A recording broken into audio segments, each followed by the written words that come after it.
ஜவ்வரிசி பீனட் மசால் வடை எப்படி செய்யறதுன்னு பார்க்கலாம். ஒரு பாத்திரத்தில் 1/4 கிலோ ஜவ்வரிசி எடுத்துக்கிட்டு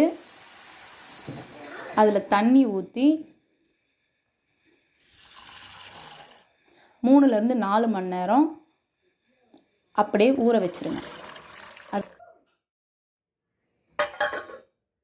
1/4 கிலோ அளவுக்கு வேர்க்கடலை எடுத்துக்கோங்க. ஒரு கடாய் எடுத்துக்கிட்டு நல்லா சூடானதுக்கப்புறம் அதில் இந்த வேர்க்கடலையை போட்டு நல்லா வறுத்துக்கோங்க. அது தோல் ரிமூவ் பண்ணுற பதத்துக்கு வந்ததுக்கப்புறம் அதை அப்படியே எடுத்து வச்சுக்கோங்க. அப்புறம் தோலை ரிமூவ் பண்ணிக்கோங்க. ஒரு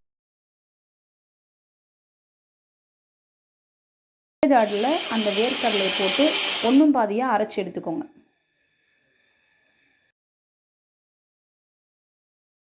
இந்த அளவுக்கு எடுத்துக்கோங்க. அதுக்கப்புறம் 1/2 கிலோ உருளைக்கிழங்க குக்கரில் போட்டு அதில் உப்பு ஆட் பண்ணி மஞ்சத்தூள் கொஞ்சம் போட்டுக்கோங்க.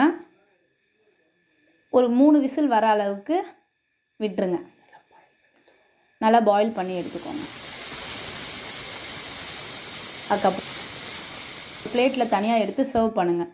ஆறுனதுக்கப்புறமா அந்த தோலை ரிமூவ் பண்ணிவிடுங்க.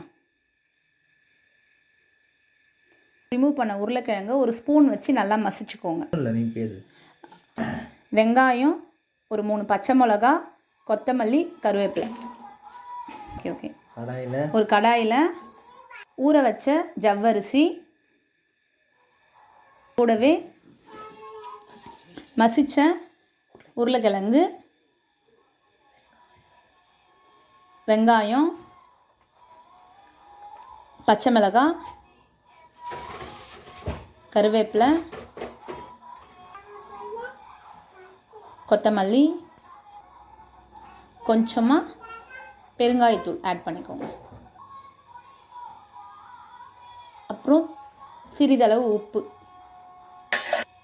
போட்டுட்டு நல்லா மிக்ஸ் பண்ணிக்கோங்க. நல்லா மிக்ஸ் பண்ணிக்கிட்டு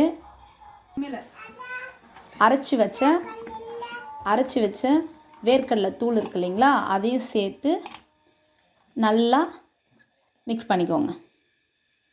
நல்லா மிக்ஸ் பண்ணிவிட்டு ஒரு கடாயில் எண்ணெயை விட்டு நல்லா சூடானதுக்கப்புறம் ஒரு கையில் தண்ணியை தடவி ஒரு பால் அளவுக்கு, சின்ன பால் அளவுக்கு எடுத்து அந்த மிக்சரை கையில் தட்டி ஒரு வடை அளவுக்கு அது நல்லா ப்ரௌன் கலரில் வரும். அந்த கலர் வந்ததுக்கப்புறம் அதை பிளேட்டில் எடுத்து சர்வ் பண்ணுங்கள். அவ்வளோதான். இப்போ சுட சுட ஜவ்வரிசி பீனட் மசால் வடை ரெடி.